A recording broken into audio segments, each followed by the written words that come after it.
안녕하세요. 중국어로 가는 한문의 저자 김동렬입니다. 이번 강의는 95강이고요. 내자를 배워보도록 하겠습니다. 거리, 가, 끄, 제주, 술, 쏟다, 사, 손님, 빈 이렇게 내자를 배워보도록 하겠습니다. 자, 첫 번째 글자는 거리, 가입니다. 큰 사거리를 얘기하는 것입니다. 우리가 67강에서 가다 행자를 배운 적이 있죠? 가다 행자에서 왼쪽에 이 부분은 우리가 한번 배울 때 처음에 설명했던 걷다 척자 또는 가다 척, 걷다 척 이런 뜻이고요. 이 모양과 비슷한 이 반대 모양 하나를 덧붙여서 우리가 가다 행이라고 설명드렸었죠.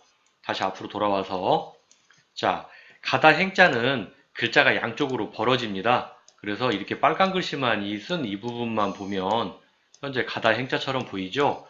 그리고 한문에서는 이 글자 사이에 무언가가 들어가는 경우가 많습니다. 안쪽에 보면 흑토자가 두 개가 있죠. 흑토는 곧 땅이기 때문에 자, 차가 다니는 땅, 차가 다니는 길, 사람이 걸어 다니는 길. 자, 도로도 있고 인도도 있는 곳이 길거리죠. 그래서 이 글자는 거리가입니다. 생활 속에서는 우리가 가로수, 거리에 있는 나무죠. 가로등, 거리에 있는 등이죠. 그래서 이 글자는 거리가가 되겠습니다. 자, 다음 글자는 끄, 제주, 술입니다. 자, 어떤 사람이 통나무를 옮기는데 한꺼번에 어깨에 매면 무겁죠? 그래서 뒤에 보면 뭔가 바퀴 달린 걸 끌고 가는데요.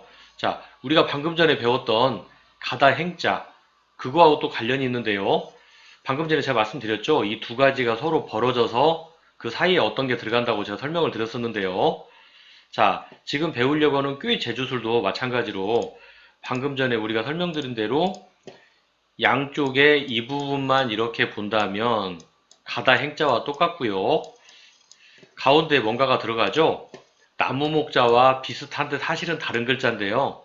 자, 이렇게 붙이지는 않고 좀 띄어서 씁니다. 그리고 점 하나 이렇게 찍고요. 자, 그래서 방금 전에 설명드린 대로 꾀를 부려서, 재주를 부려서 이렇게 쉽게 통나무를 옮기고 있죠? 쉽게 통나무를 옮긴다. 자, 이 글자는 간체가 있는데요. 간체는 이 가운데 파란색만 갖다 쓰고요. 간체는 완전히 그냥 나무 목자로 쓰고 위에 점을 하나 찍은 형태입니다. 꾀나 재주가 있다고 그랬죠? 그래서 우리가 생활 속에서는 수술, 뭐 손의 기술인데 뭐 손을 얘기하는 건 아니고요. 꾀가 있다는 뜻이고요. 또는 기술, 수술, 기술, 술은 꾀, 재주술 이런 글자가 되겠습니다. 자, 다음 글자는 쏟다, 사입니다. 이 글자의 어원은 물을 쏟다. 그러니까 그 왼쪽에 보면 물 숫자가 붙었죠?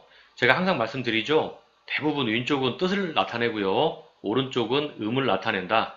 그러니까 오른쪽의 음으로는 백기다 사자가 들어있는 것입니다.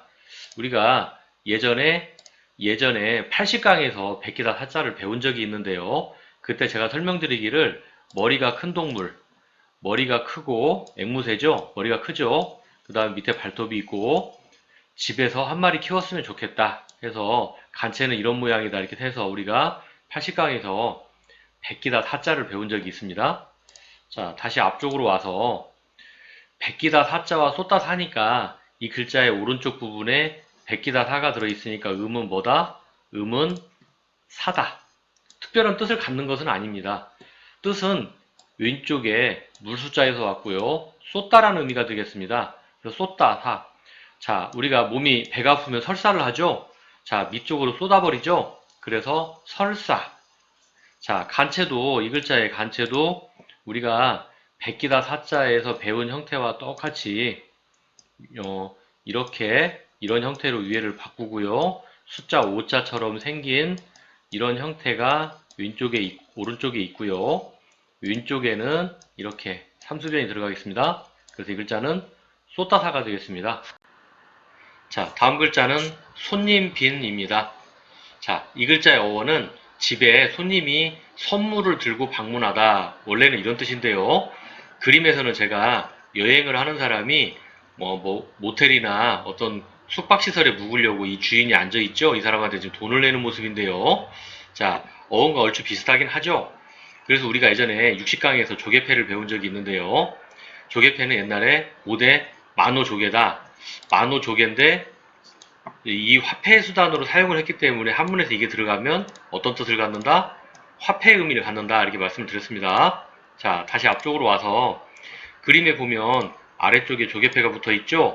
그러니까 돈을 내야 한다는 뜻이죠? 그 다음에 위쪽에는 우리가 뭐가 붙어 있죠? 집 면자가 붙어 있으니까 집에 들어가기 위해서, 자, 집이니까 건물이죠? 이 건물에 들어가기 위해서 뭐를 낸다? 돈을 낸다. 누가? 손님이 낸다. 자, 그럼 손님이 어떻게 내는지 보면 되겠죠? 손님이 손을 하나, 둘, 자, 두 손을 앞으로 내민 것처럼 보이죠?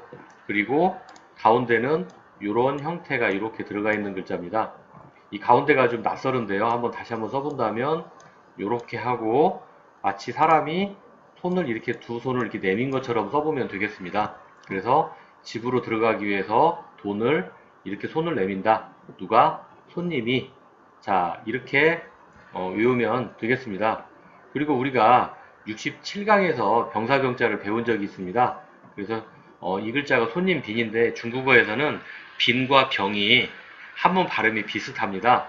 그래서 이거에서 간체를 가져왔는데요. 자, 병사병자는 우리가 자, 나중에 전쟁이 나면 도끼를 들고 나온다. 그래서 도끼 근자에다가 받들다 공자의 변형인 이 형태를 붙여서 우리가 예전에 병사병이라고 설명을 드렸었는데요. 간체는 그래서 집 면자 아래에 이렇게 병사병자가 들어갑니다. 그래서 우리가 생활 속에서는 자, 내빈, 귀빈, 뭐 귀한 손님, 안에 들어온 손님 이런 뜻입니다. 그래서 이 글자는 손님 빈자가 되겠습니다. 그래서 우리가 오늘 95강에서 거리가, 꾀, 제주술, 소따사, 손님빈 이렇게 네 자를 배워봤습니다. 이번 강의는 여기서 마치도록 하겠습니다. 다음 강의에서 뵙도록 하겠습니다. 감사합니다.